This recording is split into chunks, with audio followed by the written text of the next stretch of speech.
You want to start or me? Hello. Whoa. Okay. Hello, everybody. What's up? Here I am. It's me, Crendor. Yes, you guy. What up? I'm just saying things that don't actually matter. But aren't we all always saying things that don't actually matter? No. And Nixxiom. That's me. Hello, everybody. It's me. It's your good buddy Nixxiom, back with another exciting YouTube video with WoWCrendor, your good buddy Hey. as well. That's Crendor, me. how you doing? I'm doing pretty good. How are you doing? I'm doing good, man. Now, let me say, before we get into like this video, and before we get into talking about like some old whatever, damn. Like, I don't know if you guys follow Crendor on Twitter, but you guys totally should. Like, dude, this guy, like, forget Crendor, like, Buff Door. Like, damn. Like you're getting jacked. Yeah. I will say. Yeah. Yeah. I will say the picture, it makes my bicep, it's one of those things where like it makes my arm actually look more like gigantic than it really is. Okay, now you're just being humble. But like, you know, comparatively, like as a skinny person, I think when you work out a lot, it's a lot easier to see your muscles like grow. You know what I mean? Oh, of course. So like I went from like a toothpick arm to like my bicep being like double the size of my arm's like former size. Dude, So- like you're like getting swole. Like, damn. Because I was streaming on Twitch one day, and some of my viewers were like, "Dude, Nixxiom, have you seen Crendor's picture on Twitter?" Like, what picture? And I opened it up, and I was like, "Oh my god, good lord, man! That's what I was saying. What are you like?" All right, when you like, we've already established in these little podcasty things that, you know, you've like been going to the gym and stuff. Like, what do you do in the gym? So, Walk me through a normal day. So a normal day is I get there, and as of late, I've been going in the sauna. Okay. And so I'll usually go in the sauna for about 10 minutes. That gets me like warmed up, gets my muscles kind of loosened up. Gives me a little bit of cardio too. What? Because it gets your heart going. Oh, really? So it has like a cardio effect to it. I was reading about it. Neat. I didn't realize you were part Finnish. Yeah. There's always like sometimes there's like other people in there too, and it's like Naked. a lot of times it's just like well, they got a towel on. Okay. They're just like sitting there like or they like it's like dripping in sweat. It's like all right. Ew. So Neat. what's the thing is they always said like go in the sauna before you work out, not after, because after you work out you're supposed to have like a cool down period. Okay. So you don't want to like, you know, it's like going running after you work out, then you're just like putting excess stress on your heart and everything. Yeah. So I do that, and then I stretch, and then I usually start with the chest press. Got the old chest press machine. Back in August when I started working out, I could do about 5 to 10 pounds on that. And just this week, I was up to about 40-ish. Is that where there's a few different chest press machines. Is it the one where you're like your arms are spread out really far, kind of like an eagle, and they go straight in, or is it the one where you sit in the chair and you just push forward like the 2 bars? It's where you like sit in the chair and you kind of just push forward. Okay, I know exactly what you're talking about then. Yeah. Yeah. So it's that one. Okay. And then I also do a little shoulder press, but I haven't been doing much of that because I strained my arm.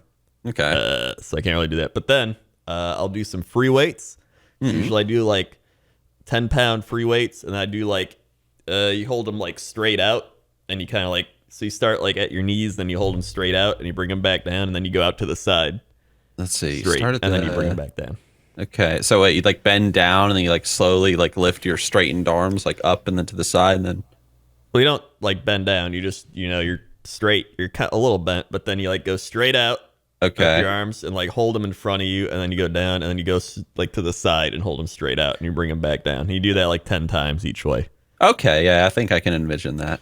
Neat. Like, you know how there's that like punishment some people have where they have to hold their arms straight out and like hold shit. like Yeah. the whole like I don't know books or something. It's Yeah. kind of Yeah. like that, but an actual exercise, and you're Yeah. not Yeah. like holding it constantly there. Okay. So there's that. Then I do some resistance stuff. So there's like a resistance machine. So I like stand and I pull it like sideways, and then you kind of like push it out. It's a weird like thing to describe. Mm. It's like an ab exercise. Then I do like some. I do this resistance machine, and you like push it down to the bottom, and then you like put the weight on it, and you do like bicep curls with it. Mm. And then you put it up to the top, and then you like pull down. So you're like working your forearms and your Nice. biceps and all that. Then I go do the lat pull down, which is probably my favorite thing to do. I love the lat pull down. Okay. So that's where you sit and like you put the bar over your knees and you reach up and you grab the like thing above your head and you like that's what you pull down. So you're Yep. doing like a lat pull down. And so when I started with that, I could only do about 30 to 40 pounds. Okay. And now I can do 100.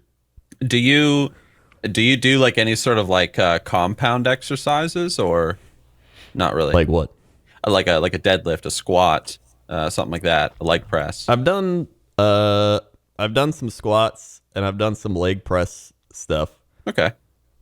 I mean, But I love the leg I haven't. Yeah, I like leg press. I haven't done any like deadlift stuff, but I want to try doing deadlift stuff just because you do it all the time. And I was like, I wonder how much I could actually deadlift. You could probably lift a lot more than you realize. Is a leg press a compound exercise? I'm not sure. I know deadlift, squats. But I'm not sure about the leg press. Maybe, but I don't know. Someone in the chat can correct me. But yeah, like deadlifts and squats, like big ones. Yeah. Yeah, like I yeah. guess you said chat, but it's the comments.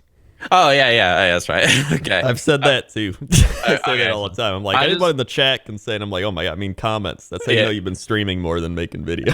Yeah, well, I mean, I just got done streaming a little while ago. I finished streaming, I took a nap, and now here I am recording with Crendor, guys. So forgive me. But yeah, deadlifting, that's my favorite exercise. I love deadlifting. When I first started, and I started going to the gym, like all my strength was in my lower legs because all the weight that I lost was through mountain biking. And let me tell you, when you're like a 300-pound person and you're on a mountain bike riding up these big old steep dirt hills covered in roots and stuff, I mean, your legs got to get strong to push like a 300-pound person in a bike uphill. So my legs are like really strong. And so like any like kind of leg exercise in the gym, like, oh yeah, it is easy. But anything with the arms and the upper body like killed me. And so with the deadlift exercise is pretty much everything. It's going to do your shoulders, like your core, your legs, like everything. And so when I first started, I was able to lift like, let's say, that would be 80, 180. I was probably doing like, because I have like videos of me when I first started going to the gym. I think I started by only able to maybe deadlift like 190 pounds, somewhere in there. But that was when I was kind of like finding how much I could lift. And I think honestly, if I had pushed myself at that time, I probably could have lifted maybe like 225. But right now, I mean, I've only been going to the gym for like a year, maybe, something like that. I don't know exactly how long, but right now, like just the other day, I was doing like a lot of deadlifts, and I hit a new PR with 355 pounds. So, Oh wow. yeah, 355, and that was I was heavy. So, but just working my way up. Like when I got back from the UK, I was so weak. Like even like 315, 3 plates on each side, 45-pound plates. That was hard. Just doing 315, and I could only do like maybe 300-ish. So in like the 2 or 2.5 or however many weeks I've been back so far, I've just gone from barely being able to do 300, and now I'm at like 355. And I'm hoping that the next time I go to the gym and I do deadlifts, I want to see if I can get to that 360, and then I can officially say I've done a 360 in a gym. So I'm pretty excited for that. So a lot of people, like the other day, I tweeted and I was like, "Dude, this guy's been on the same like machine for like an hour. Like I bet he's a T spinner, which is a Tetris joke if you haven't played Tetris. But like, and there's some people like, we get it, Crendor, you lift now, all right? Like you're in the gym, you're just, but like the whole point, like I'm not just being like, yo, I'm buff door, I'm swole, like I can. Yes, you are. But maybe a little bit. Maybe a little bit comes with it. Listen, if you're doing something good for yourself or for others, you're allowed to gloat a tiny bit. Well, that's what I mean. The main reason I enjoyed doing this is because I went from being like stick door, which, you know, I think my muscles were like atrophying. Okay. Like they were just going away. I never use them. They're bad. And then, you know, going through my surgery and getting my toenails removed and like, you know, falling apart literally. It made me like just motivated. Like I want to do something, right? I just don't want to sit here and like rot away. Yeah. As I like eat Doritos and shit. It's like, I just, you know, you start going to the gym and that's your motivation. So you're like, after you do that a while, it becomes part of your routine. Like after a month of doing it, you're just like, I got to go to the gym today, you know, every other day. And then before you know it, 8 months go by and you're like, oh shit, look at my bicep. Yeah. Have you, like, I feel like there's like stages of gymness. I'm not sure where you're at right now, but for me, like in the beginning, like when you first start going to the gym, well, actually, even before that, the first stage of gymness is gym intimidation. And like, dude, guys, like, I mean, we've all been there. Everyone's terrified to go to the gym the first time. There's no shame in saying that. Once you get past that and you realize that everything that you're afraid of is not going to happen, like, no one's going to look at you. No one's going to make fun of you. Like, and if someone does, like, dude, like, just go tell the staff. They'll kick them out. Like, don't worry about it. No one's going to bother you. You have a higher chance of getting hit by lightning. And, anyway, go to the gym. So you pass that. Then you start going to the gym and you're like, wow, like this is so much fun. And you enter like the fun phase where it's like, yeah, like I'm having so much fun. Like I'm in this new gym. Like, look how cool I am. Just taking a selfie, guys, in the gym. You know, like one of those people on Facebook. All right. But then eventually it becomes a routine phase where you just do it out of routine, kind of like brushing your teeth. But then eventually you enter into like the, like, I want to be in the gym 8 hours a day phase. Because that's kind of where I am. It's like I'd live there if I could. I go to the gym. Home. I go to the gym every other day, and I've had the thought of like, what if I just went every day? I go every day. Like that's crossed my mind. Where I'm like, you hit a point where like you're not even that sore from working out anymore. Yep. I know that's like an actual thing, but like, it's like I actually kind of miss being sore. Because it almost makes you feel like something's happening. Like, all right, you know, we're getting sore. But then you're just like, you know, what if I just keep it? I don't know. Oh, dude, but it just feels good. You know, you feel good after you work out. It's healthy. You don't feel weak anymore. And it's just motivating in general. So it's like, hey, you know, at least one part of me's strong. Yep. Yeah, dude. Like, come down here, man. I'll get you sore. You know, I have my ways. Don't take that out of context, chat. Or comment comments. Section. Don't take that out of context, comment section. We're talking about the gym here. Come down here. I'll get you sore. Nixxiom 2019. I'll get you sore. I mean, maybe. We'll have a big deadlift day. You know, we'll get you. We'll see what you can do. I've taught many a friend to deadlift, and it's been fun. So, and then you can play deadlift dropout with me and my dudes, and it's like who can do the most, you know. And the best part about the deadlift, though, like, oh my gosh, like, this might sound really cringe, but I don't even give a shit. Like, suck my balls, chat. Comment section. Comments. Anyway, suck my balls. Anyway, the point is, this might sound really cringe, but something that I do when I deadlift and I hit a new PR. You ever watch Hafthor Bjornsson, like, deadlifting and strongman competitions? No. All right, we were dumb. Anyway, so like what he does is when he deadlifts, like when he deadlifted like 1,041 pounds, he has this tendency where whenever he breaks a record or he gets in that like, yeah, like look at me, bitches, like mindset, he'll lift it, and as soon as he locks out his arms at the deadlift, he'll start nodding his head and looking around, and he just drops the weight. And I do the exact same thing. So if I'm with my friends, I'm like, hey, pick it up. And you're just like, yeah. You like bare your teeth and like nod your head and you just drop the weight and you scare all the old people in the gym. That's the best part. Like when I hit that PR, it was in the morning the other day, And I don't know, it was like the old ladies had like come to the gym for some reason. There was like seven old ladies like playing with their balls or whatever in like the corner. They're like doing the ball exercises. Yeah. And then here I picked up this weight and I just like dropped it on the ground, like boom, and I like shook the floor. And they were just like, "Oh lordy!" Everyone like looked at me, and I was like, "Yeah, dude, just pick that up." I think what always like for me feels good is like if people just see me and then they're like, "Oh, this guy, you know, he looks like a toothpick." But then, you know, I'm able to like lift what most like normal men can like do, if not more. Because I'll see guys that are like going there for the first time. I saw one guy the other day, and I was on the lat pull down thing, and I was doing my like 100 pounds. Where like I'll work my way up, so I'll do like 70, 80, 90, 100, and then I'm like, all right, I'm good. And then you just kind of keep doing that until you can progress up more.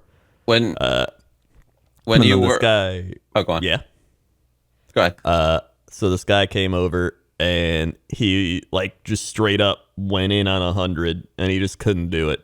Yeah. And then he like went to 80 and he couldn't do it, and then he just went to like 50. But it was just that kind of attitude of like, yeah, I'll just do this.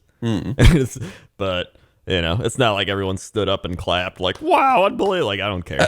But it was just kind of like the whole attitude of like, you know, you work for this. Like, this just doesn't, you know, it just doesn't happen.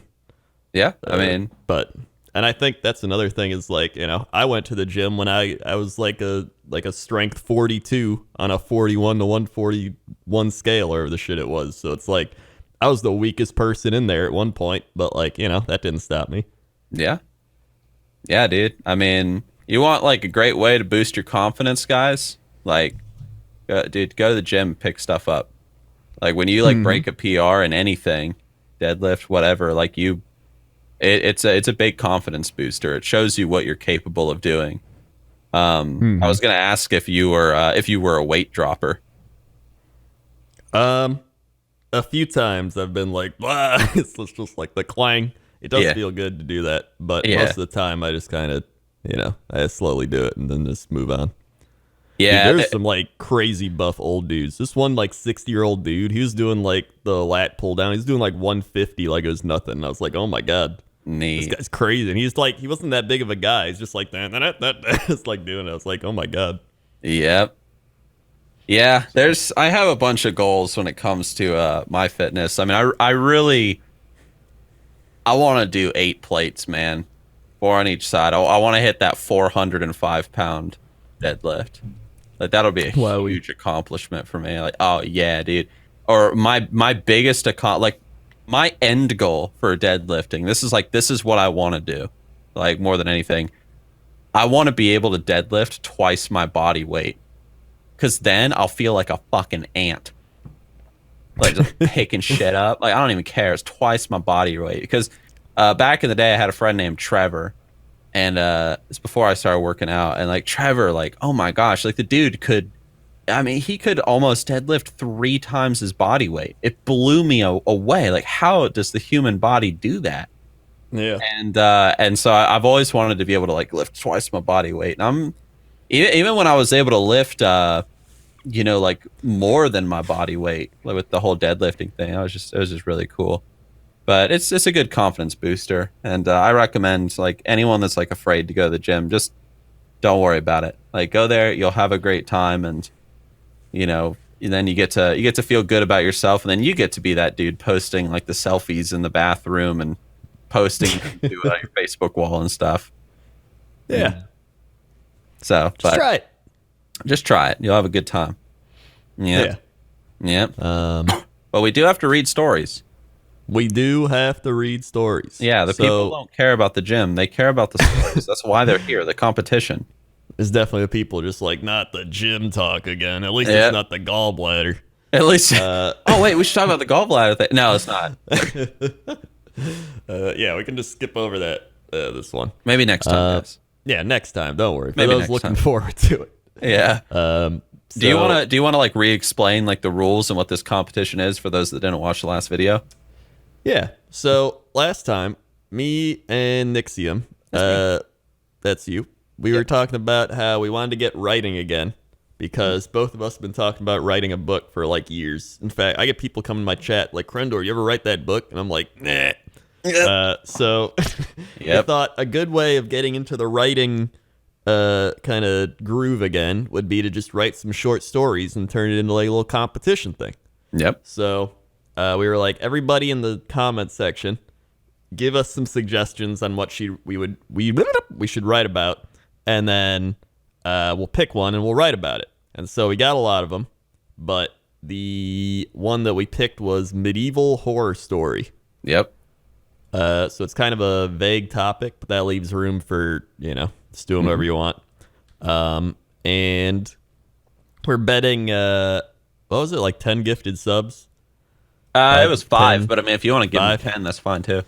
We'll go 5. All right. I don't know if I trust myself that much. Okay. So, yeah, we were just going to have everybody vote. I don't know how we'll like determine. Maybe we'll just make a straw poll and then we can like put it in each of our things and then just see what happens. Okay, we could do that. Just a linked straw poll. Yeah. Yeah. Okay. And then, so we each wrote a 2-page short medieval horror story.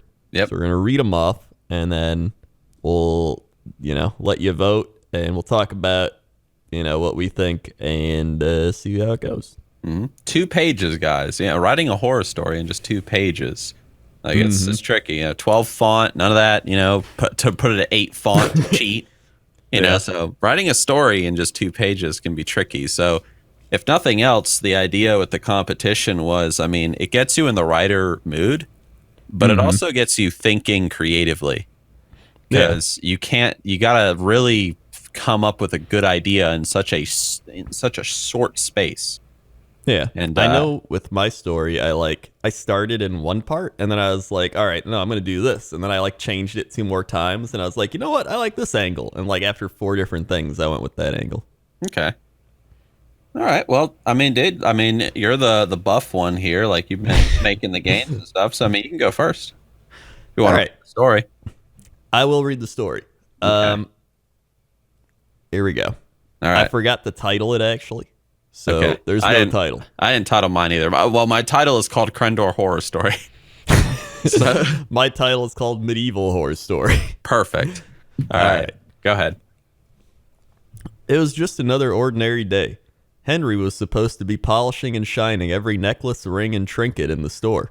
You never knew when a rich goblin would walk in looking to empty their coin pouch for the most expensive diamond-encrusted piece of metal he had. Instead, he was sitting in the back, on his rocking chair, waiting for his headache to go away and daydreaming about what he'd do if he was rich. He took over the jewelry shop from his father and his father's father. For as long as he could remember, he knew that when he got old enough, it would be passed down to him. He didn't actually care about jewelry, but that didn't matter. It was expected of him. In his family, you always did what was expected of you. The golden bell above the old wooden door dinged. In walked a hunched-over, white-haired man, inching forward with his cane. Henry emerged from the back room, stepping over empty wine bottles, making his way towards the counter. "Greetings, traveler. What brings you in today?" he asked. The man stared blankly down at the table of rings. His wrinkly hand shivered, and picking up a brass ring, he peered through the center at Henry.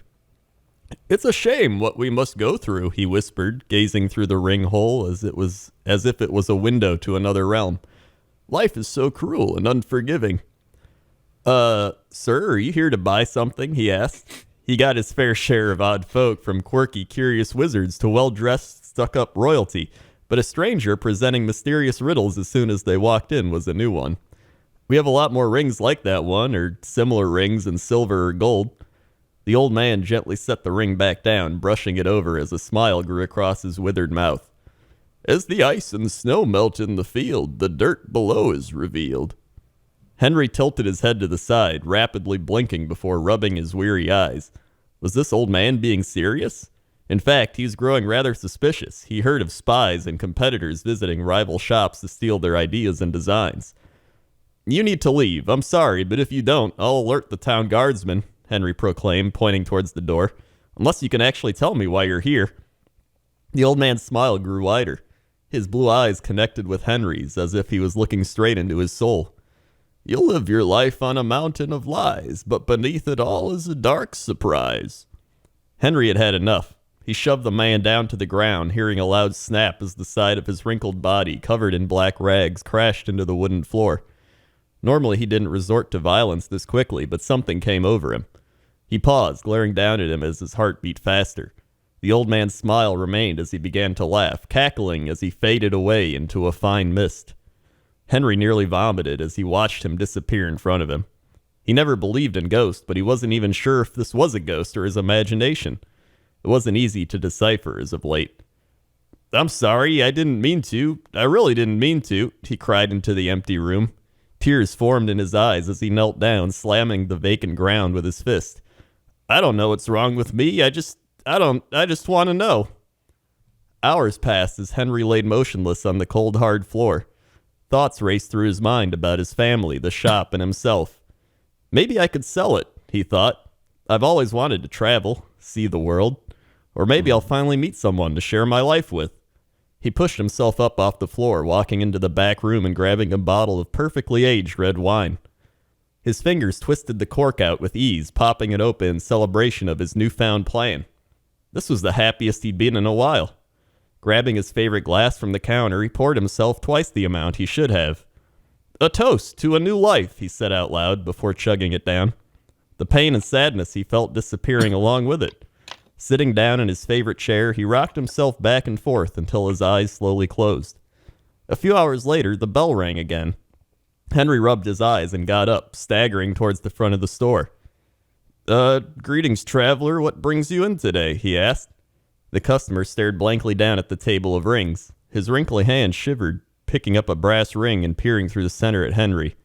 "It's a shame what we must go through," he whispered, gazing through the ring hole as if it was a window to another realm. "Life is so cruel and unforgiving." And that's it.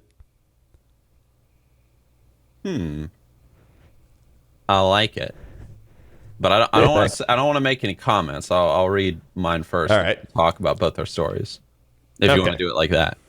Yeah, I like that. Okay. All right. Crendor read his story. How many words was your story, out of curiosity? It was 836. 800. Okay, mine's 1,145. It was like exactly 2 pages.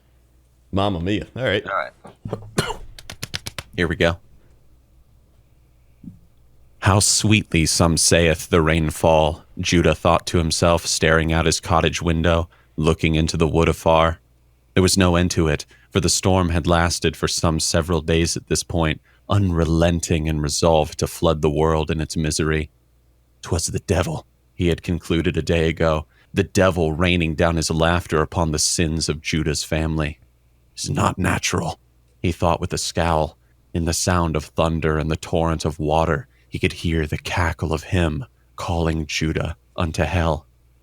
"Are we ready then, Judah?" asked his wife. He turned to her, seeing that she had dressed for the storm in one of his old coats and a pair of work boots that their son had once worn before his passing. She looked foolish, he couldn't help but think, but he'd never voiced such a thing to her. "You look beautiful, even in all that," he lied to her, smiling. "Can't say it'll last, Dove." "Aye, the rain will make a right mess of me, but I'd rather check the traps than be cursed with another supperless night." They were both deeply in longing. Their crop had flooded and would be of no use. Their coin was stored for winter, and what rations they had stored had taken to rot or had been shattered on the floor of their home. Yestereve they had eaten nothing, nor did they partake in breakfast come morning. They were starving. They were trapped by the storm. They had to go and check their snares in the forest and hope for a rabbit or a squirrel. The wood was submerged in rainwater, but a creature as hungry as they might have ventured down from the treetops or climbed up from a burrow to feed, only to be trapped in the noose. That was their hope, at least. God wills such things, Judah had often said when times grew hard, yet Judah had never encountered a storm like this in England. And so the two walked out into the downpour, shielding themselves with blankets from the storm. The protection wouldn't last, they both knew, but at least the blankets offered some comfort, and warmth too, although not much, for it wasn't just rain after all that plagued them, but the autumn cold as well. Too cold for snow, but just cold enough, or not cold enough for snow, but just cold enough that a man's bones screamed beneath the skin for his hearth.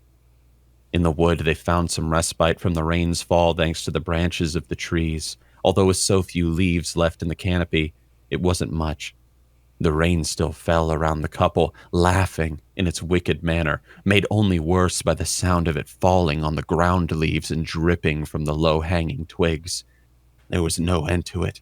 The damning sound of rainfall, that constant sound that reminded Judah of his lost crop, the shouting of his wife, the inability to make it to the nearest town due to the nearby road being flooded, and now this, walking in a forest praying to God that a hare had happened into a trap. I'm sorry about last night, sir, his wife said to him. It was not your fault, love, Judah replied with. You were just angry. I was angry. Let's put it behind us. God will provide. Blessed be his name. The two of them then came to a small clearing in the wood after some walking, and there they checked their first trap. They had placed a low-hanging snare within a defined path through the high grasses, clear evidence of small game, yet they found nothing caught within. Judah cursed to himself, already frustrated, yet his wife touched his arm to try and soothe him. We'll check the others, she said meekly. He nodded in approval. Rain dripped from his nose. These woods will not provide, he thought to himself as his wife and him continued through the woods. Judah was already feeling faint from the chill and the hunger in his stomach. Walking in the rain, trudging through the mud, climbing over fallen trees, and ducking beneath low branches had already done its toll to him. He felt exhausted. He looked onwards, however, determined to reach the second snare. He had to keep going, no matter what. It won't have food, he said to himself, however, but he chose not to listen and merely to walk in bitter silence. This all ain't natural. His wife risked trying to brighten his spirits by humming a tune she knew from her childhood. It was a soft melody, perhaps a season ago, or it was a soft melody that, perhaps a season ago, would have brought some peace to Judah's mind. Yet all he heard was the rain and the occasional gust of wind howling through the trees. No food, he thought to himself again. There will be nothing in the second trap. Damn this rain. This accursed rain unending, God's lack of favor. Wherefore art thou, Father? What did you send we into this wilderland to find? There will be nothing. It was all for nothing. Stop your humming, Judah commanded of his wife after several more steps. My mind can't take none of your humming. Would you rather listen to the rain then, sir? She asked him in return, ducking beneath a branch as she did so. He turned then, and he seized her, taking what strength he had left and forcing her to the ground. Anger had already completely overwhelmed him, just as it had on previous nights, and his hands found her neck.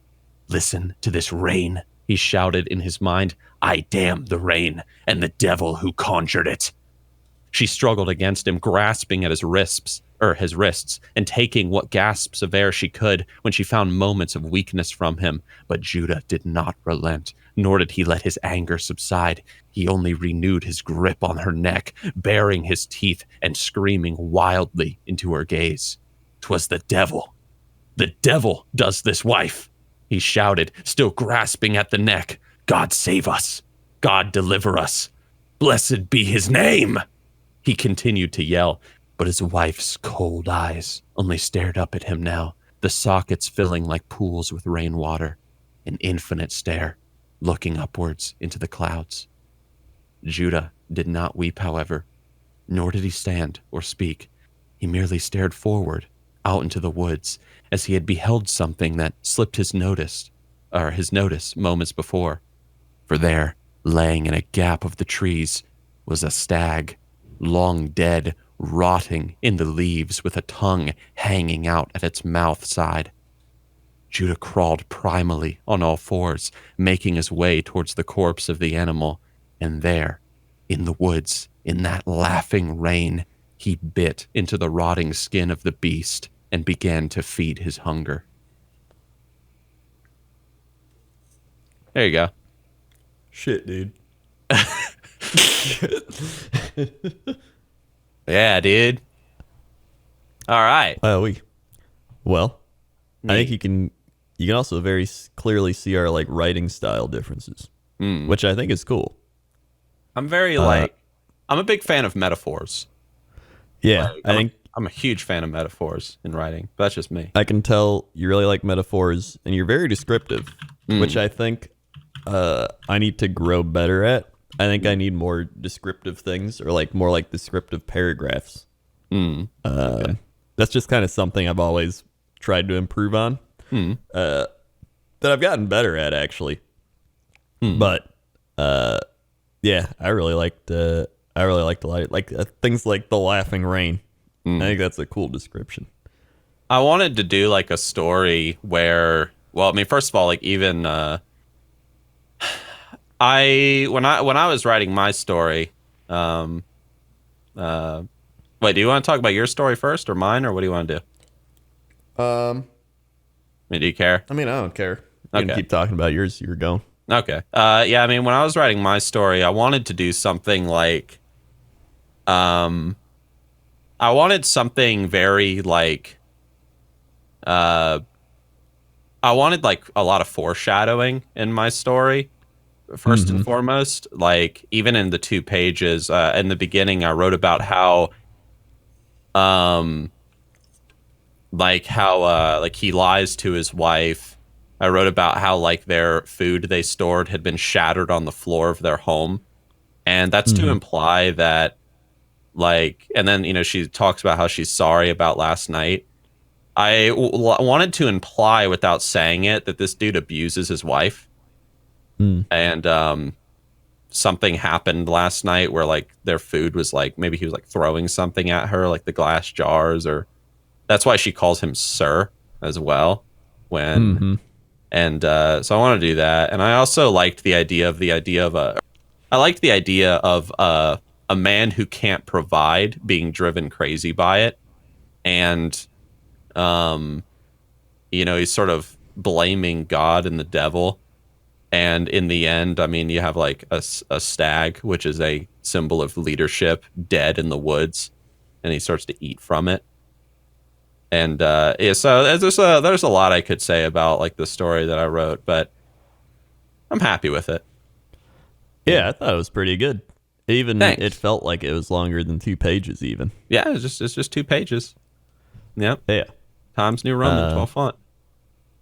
What did you think of my story, or what do you think the premise of it is? There were 2 things that I thought during your story.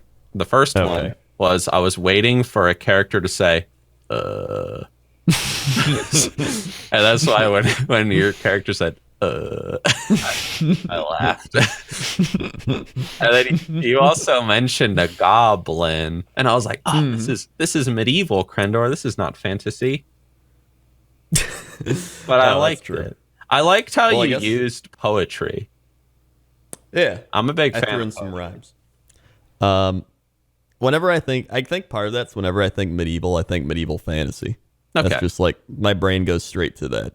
Yeah. Like I think Lord of the Rings more than I think Game of Thrones. Of course. Yeah. All right. Makes sense. Even though that's still like White Walkers and whatever. Yeah. But my thing is, it's this guy, and he has to like kind of inherit this jewelry shop that he really doesn't care about. And so to deal with that, he just drinks a lot. So it's like you get that right away where he's stepping over the empty wine bottles like, hey, what's going on? And it's this old guy walking in, and he doesn't even know if he's real or not, which I mentioned where he's just like, doesn't know if it's part of his imagination. And really, I like to, at first I was going to make it like about a weird fortune teller, and I was like, I don't really like that. But then I like the angle of like, it's a ghost, but it's kind of like, it's more of like a depression. Like Okay. it's like it's his depression kind of being like, this isn't what you want to do. Like there's still like darker things beneath you. Like you're forcing yourself to do this. Like you don't care. Like you'll do anything to get out of here. Even like just like try to beat up your depression or beat up yourself or just try to get out of whatever doing this. So then he just goes and drinks more. And he's just like, yeah, you know what? I can sell all this. I can, travel. I can do what I actually want to do. I can meet somebody. And then he just kind of wakes up the next day, and then it's all just kind of repeating itself. Yeah. So I just thought that was a kind of fun angle to take. Depression, it's very fun. Yeah, well, I mean, it's supposed to be like kind of a horror-y sort of thing, and it should deal with like sort of some darker concepts. Yeah, because I was thinking like is like I was just like a ghost or something, and then but I was like I could take like another take it a step further and make it like something relatable to him, like a depression, where it's like I don't want to be here, but here I am. And it's just kind of like repeating the days, always drinking to get through it and everything like that. So, but that's the one thing I wish I did more of, was like better descriptions. I like the fact that in how you wrote it, you made the character very relatable, because I think a lot of people are in that position in their life where they're sort of trapped and they want to escape into something different. My story was not written to be relatable at all. Maybe a little bit to some people, but I don't think most people know what it's like to be like trapped out in the woods and also trapped in your own mind at the same time. Yeah. So, well, maybe some people understand what that feels like, but yeah. I liked, was there any significance to, the ring in your video, or not video, your, story? Not really. It was one of those things where at first I kind of liked the idea of just being like a just a junk shop or whatever, but then I kind of changed it into a jewelry shop. I really just liked the idea of him like peering through the ring. So that's why I went with the ring. Well, the idea with the ring, and the reason why like I asked this, is because usually rings are used as symbols of eternity. Commitment. Well, commitment, eternity, because a ring never ends. And so like the dude being in a shop that sells rings, it's almost like this state of mind that he's in is just unending. It's just like every day is the same. It just repeats over and over and over. So I felt like there was sort of like some hidden symbology in the fact that you focused on a ring to represent this dude's like daily repetition of life. Yeah, and, I mean, I didn't consciously do it. Maybe I subconsciously did it. I don't know. I really like you said, I really like relatable things. Almost like almost like a, not like parable, not like, could it be a parable? Maybe. It's kind of like like fairy tales. You know how they always have like a moral to them, I guess you could say. I really like that type of writing, just relatable characters that have like some sort of moral or like an overarching, like relatable theme to them. And then I kind of just like a lot of straight to the point writing where it lets the reader like create a lot in their mind. But I also like your writing because it's it reminds me of a very like medieval style of writing with like where art thou type of thing. You know what I mean? I was very inspired by the movie The Witch when I thought about like a medieval horror story. I don't know if you ever watched The Witch. It was like, but it wasn't like called The Witch. It was like it was like 2 V's and then itch, so it was like The Witch. The Witch. Yeah, I highly recommend it. It's probably one of like the best horror films I've seen in like a while, because there's just like so many different ways you can interpret the movie. I really I love stories and books that make you go, what the hell did I just watch? And you kind of have to sit there and ponder it. I like it, however, when a movie does it very subtly to the point that it doesn't. The best example of this is Lord of the Rings. Like, you can watch Lord of the Rings on face value and be like, oh yeah, it's like a story about some hobbits and shit, like going to a mountain, and that's it. But you can also watch it from like a deeper standpoint, where it's like, what does all this mean exactly? Like, what, like, even, going all the way back to the idea of the ring, the One Ring, it's this like eternal evil that like persists in the world that needs to be destroyed, and Sauron is connected to it, and like, what does that mean, and what does the ring do exactly? And there's a lot of there's a lot of things where you gotta just you can really break it down and start asking yourself the deeper questions. And if you know, which most the average person doesn't, so they're forgiven. But if you know sort of where these stories are inspired from, like the mythologies and whatnot, I mean, it gives like the story a whole deeper meaning. But in terms of like movies, I mean, one of my favorite movies is Pan's Labyrinth. I love Pan's Labyrinth because it ends and you can see the movie in two completely different ways. You can either see it from the eyes of the main character or from, I guess, a more logical standpoint, because the main character is a young girl. And I love Pan's Labyrinth. I think it's a fantastic movie. I might watch it and then bring it up next time too. Oh, watch it, dude! Like it's in Spanish, but you get the English subtitles. It's fine. Yeah, I think you'll be like, damn, like this is good, especially at the end. So, but yeah, I tend to like with my writing, something I need to be careful about is I don't feel like I do it too much, but I have to be careful with repetition. Like I felt like with what I wrote, I felt like maybe I was talking about the rain too much, but I really wanted to emphasize the rain. Like the rain is just a mocking element throughout the story, and it's like driving the dude crazy, and like the rain is the source of all the problems. So I felt like I was trying to, because I think in my original like draft I wrote about the rain a little too much and I took some of it out. But that's something I'm just aware of when I rewrite things.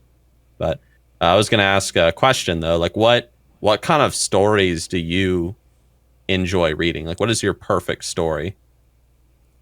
I really enjoy stories where it has things like foreshadowing, like you mentioned, where I always try to include some of that, like how in the opening paragraph in mine, he's like stepping out over the empty wine bottles. So it's kind of like he's like, he likes drinking, but you don't know how much he likes drinking or why he likes drinking. But then you reread it again and you're like, oh, I get it. I like things where you read it and then when you reread it a second time, you get like a whole new, like it's like an epiphany of like, oh, I see why this is here, or like I didn't notice that before. I like where the little things kind of shine more when you reread it. And I think things like Game of Thrones, for example, that's like really prevalent, where if you reread it a second time, you're like, oh my god, I missed that, and I see that, and I see that, where you actually want to go back and reread it. You know what I mean? You got like an example of that you want to share with the classroom? Well, I guess I don't know. It's something like I mean, you want me to use Game of Thrones for an example? Yeah, because you brought it up. All right. Well, it's like when you find out. Okay, spoilers. I would hope everybody's seen Game of Thrones. Yeah. When you now know that like Jon Snow is not actually the son of Rob, or not Rob Stark, Eddard Stark. Yeah. It's like rereading it again. It's like it's one of those things where you're like, oh, he acts like, you realize Eddard like he knows that Jon isn't his son. Yeah. Even though like Catherine Stark thinks that he like slept with a whore, and that's like the thing. But like rereading it again, you're like, oh my god, he's actually like his sister. So like it changes your perception. I think that's what I like most. It like changes your perspective and your perception of like the whole scenario. Yeah. I have I mean, in the book that I'm writing, I really like stories like that have to do with like a character overcoming usually something in the head. And I really like stories that deal with things like imagination, and I also like stories that revolve around strength. There's, I mean, what's your favorite book you've ever read? That's a good question. Don't say Harry Potter. Harry Potter. I loved the third Harry Potter book because it was so dark. I mean, I always like Lord of the Rings. It's kind of like a classic staple. I'm I've been reading The Hobbit as like my Patreon audiobook type of thing. And even though The Hobbit's very like it has its points where it's not like the greatest writing where he just, I don't know, it just feels awkward to read parts of it, or he just explains a lot of things. It's a fun book to read, you know what I mean? So I think just a lot of Tolkien books, because you realize that he loves world building. He loves creating these worlds and these stories in it. And it's like back then, this was like extremely unique for just writing in general. So it's just really fun to read that. Okay. Neat. Yeah, I mean, I haven't read The Hobbit in a while. I mean, it's obviously a children's book. So, I mean, it's not meant to be anything like too ridiculous or serious. But, I read The Hobbit, and I read The Lord of the Rings several years ago for the first time. And it was my favorite Lord of the Rings book will always be Fellowship of the Ring. Specifically the part where they go to Lothlorien. Like, I love how Tolkien describes Lothlorien and like the elves' relationship to starlight. Like, I really like that.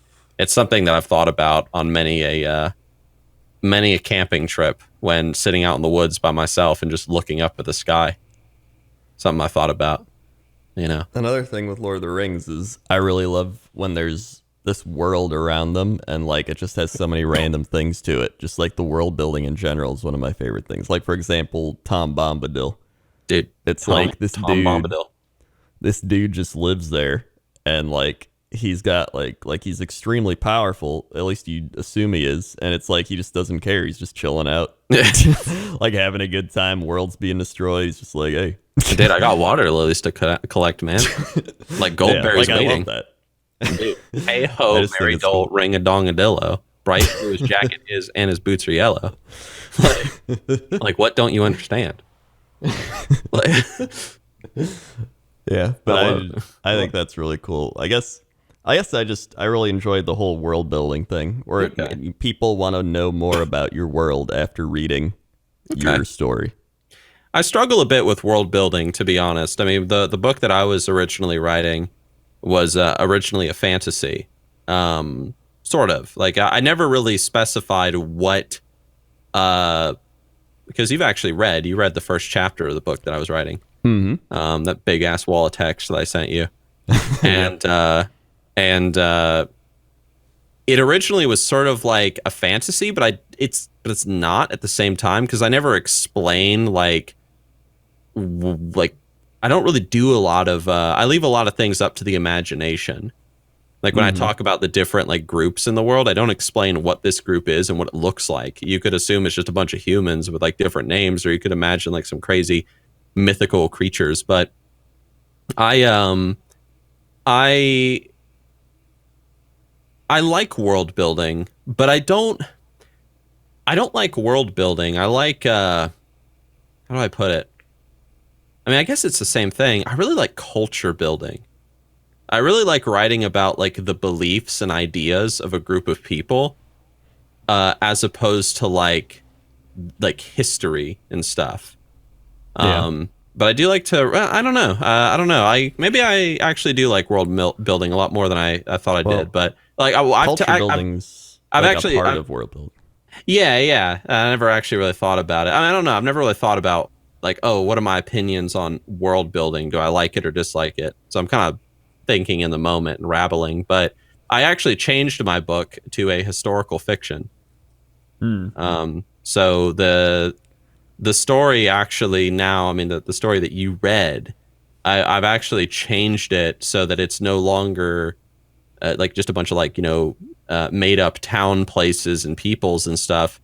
It actually takes place in history, in a real historical time period around real events that happened. And I don't want to spoil anything on the in the public space, but I'll reveal more as time goes on.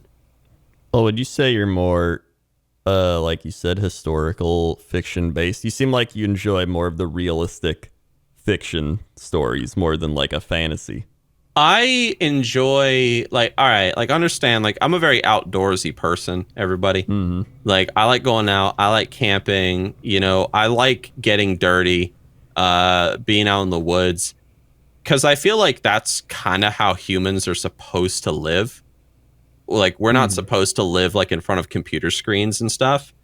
And so I really like stories that involve wilderness and mystery in nature. I like stories, for example, where, like, I said earlier, I like imagination and strength. Let me kind of create a metaphorical story or a random story. Let's say a young dude lives with like his people in this village, and they live along a river, and there's the mountains in the distance. And his whole life, he's grown up being told about these like legends of what lies beyond the mountains, and no one's gone over there. Like, what's out there? I don't know what's out there. But like, he goes there, and one day, like, for some reason, something compels him to scale the mountains and pass over them, and he it's an enormous feat of strength, and he finds something on the other side, some sort of epiphany or enlightenment or whatever. Or I like stories about, like, sailors crossing the ocean to like find new worlds and new lands and things like that. I don't know. I'm a big fan of man versus nature sort of stuff and how man deals with that. So I'm kind of rambling a little bit, so forgive me. I'm kind of articulating my thoughts as I say them. I don't think you're rambling too much. Okay. I kind of like that as well. I like Discovery. Yeah. I think it's a big one. I like Discovery, but I also really like fantasy. Like, I like the goblins and the orcs. I know a lot of people are like, that another orc, goblin, lord of this. But like, I don't know. I think you should write what you like, and I really like all those things. And so, like, for example, the other day I was just thinking, like, what if there were people like living in the clouds? Like, obviously that wouldn't actually be possible, but it's like, it's fantasy. What if there's just people living in the clouds? And then I was like, they would kind of look down at us like we look down at fish. And I was like, whoa, what if they like went fishing? Like, what if, somebody was like, I remember my great grandfather, he died because he got caught by the cloud people. Yeah. Like, I just really like random things like that, where it's like, you're like, oh shit, cloud people going fishing. Like, you don't even think of that. But like, then you're like, what would the cloud people do? What would they think of us? Like, I don't know. I think those types of, I guess it's like more world building, and then you need to build a story around that. But I like those little things that make you question, like, wow, what do those people do? Where it's like, sure, you have your story based on whatever it's based on, but then, maybe they're just walking through and someone gets caught by a cloud person, they get fished up, and you're like, what the shit? And it makes you be like, I want to know more about the cloud people. I like that type of thing. Yeah, I also like, it sounds very similar to old folklore with fairy folk, what you're describing, how like they lived in stones and rocks and in trees, and they would steal people and kidnap children and stuff. And they had like their whole world that the human eye can't see, but they can see us. And that was something I find, you were talking about folklore earlier, like fairy tales and stuff. I'm a big fan of like folklore, really big fan. Especially when it's taken like when it becomes something kind of like Lord of the Rings. Lord of the Rings is based off a ton of folklore. So I just love stuff like that, man. I love stories like, guy goes camping out in the woods and maybe gets lost and he has to survive or something, and he learns a lot about himself. Like, I like stuff like that. My favorite story I've ever read, it will always be Beowulf. But that's just me. I'm also a huge fan of poetry. So in your story, when you busted out the mad sick rhymes, I was like, oh, hell yeah. This guy gets it.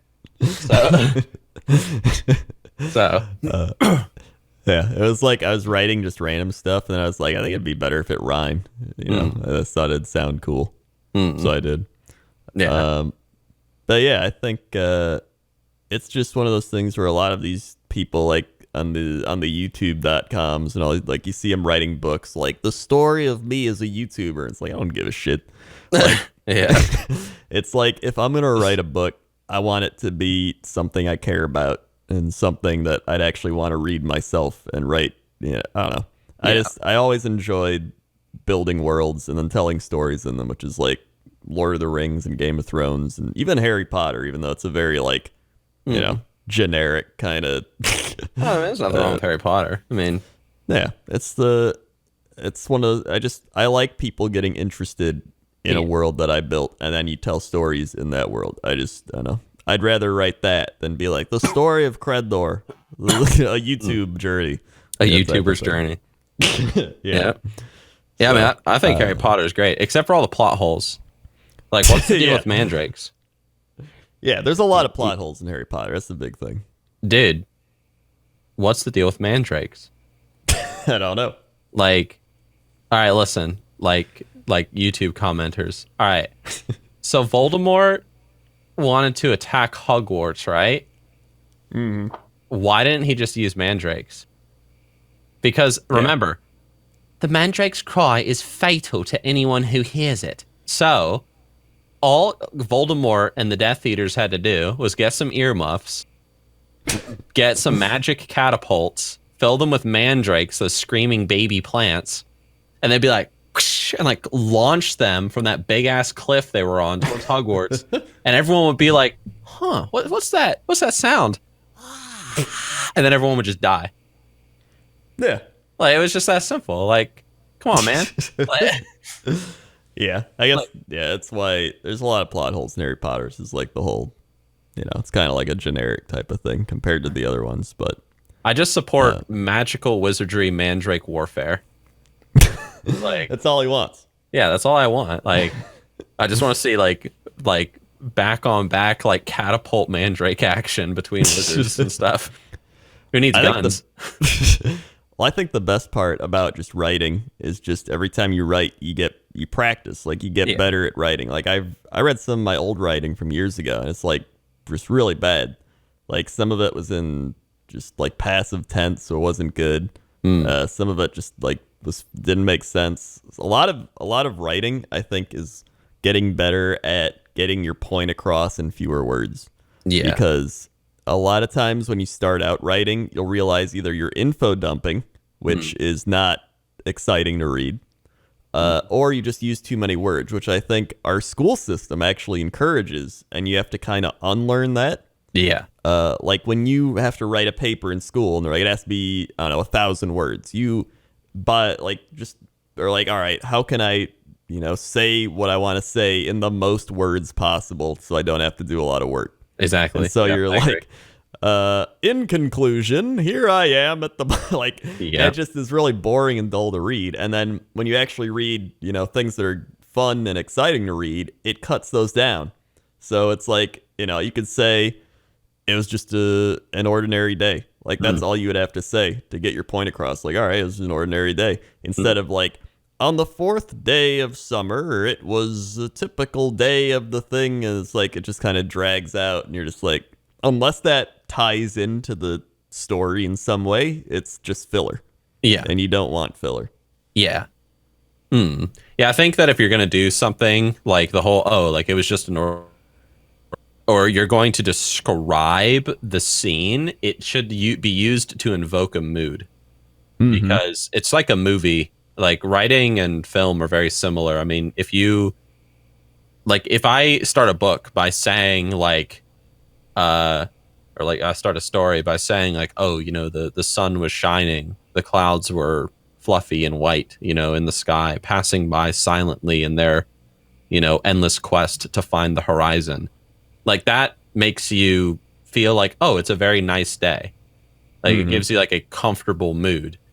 But if I start a story with it's just constantly raining, like it's dark, it's raining. It was a dark and stormy. It was a dark and stormy night. It's more like scary, or like it makes you more like, oh shit, like it's depressing. So I think that sort of stuff is only acceptable when you're doing like mood building. But yeah, you're right. I 100% agree with the school system and just being god awful with like teaching how to actually write stories that are interesting, especially if you're someone who's like a big reader like I am. I love to read. I'm reading a book right now called The Animals of Farthing Wood. It's a children's book. I'm just reading it just out of curiosity because some people recommended it to me, and I'm enjoying it so far, and I'm also reading a few other books on the side. But yeah. I think one thing I learned was that I always thought I hated reading, and then when I started reading things that I wanted to read, I was like, wow, I love reading. You know, it's that same type of thing where it's like it goes from being homework and work and all that to just being like something you enjoy doing for fun.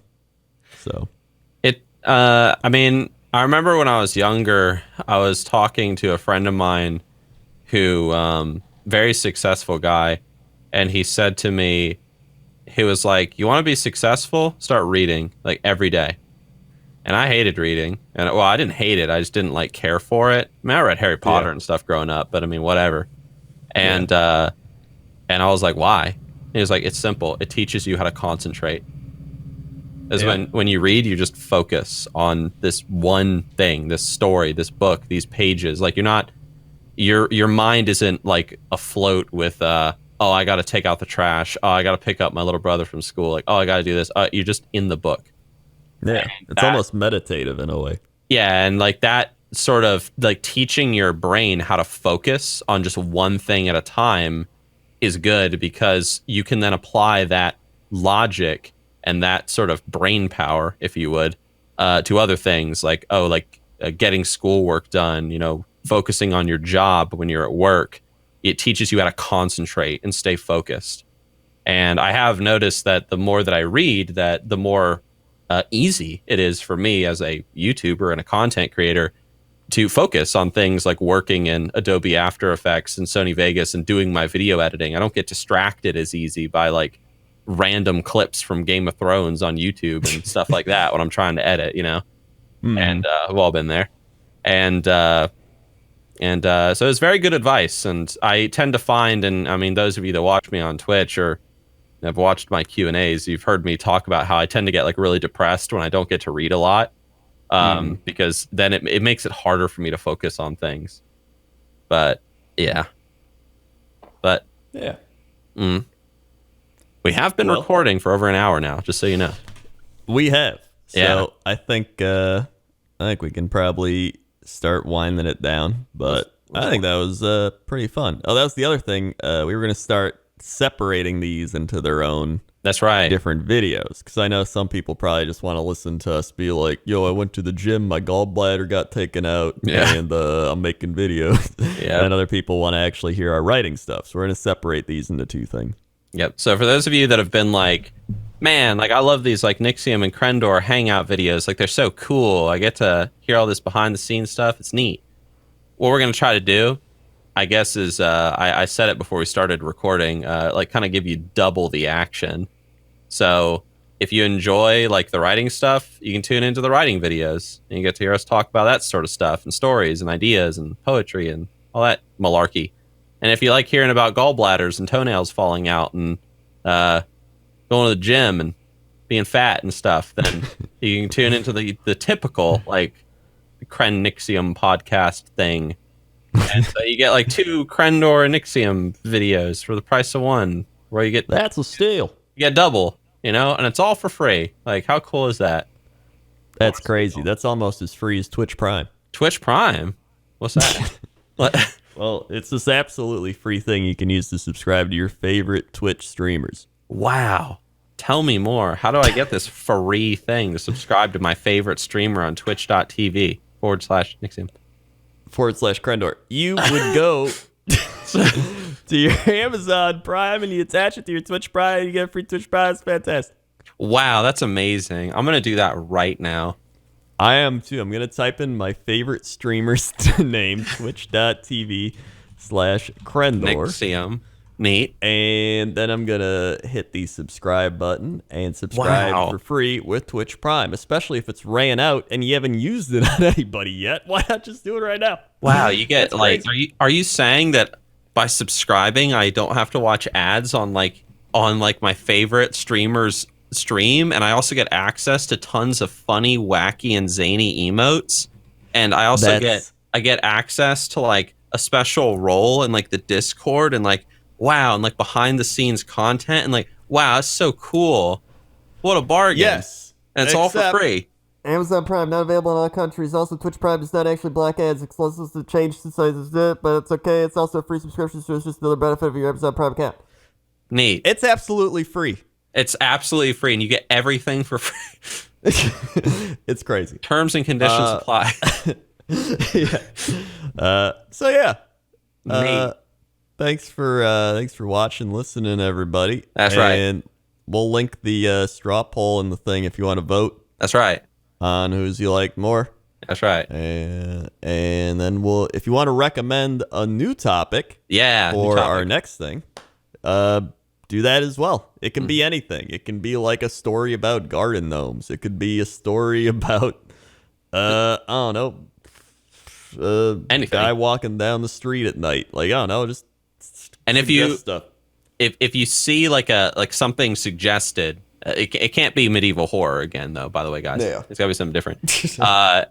If you see something suggested, like let's say a like cyberpunk like robot love story or something, and you're like, wow, like, I really have always wanted to bang a robot. I want to hear Nixxiom and like Crendor write about banging robots.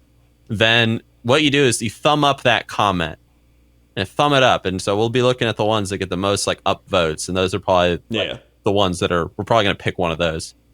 So yeah, it's easiest to do that. Yeah, so thumb up the comments and the suggestions that you like.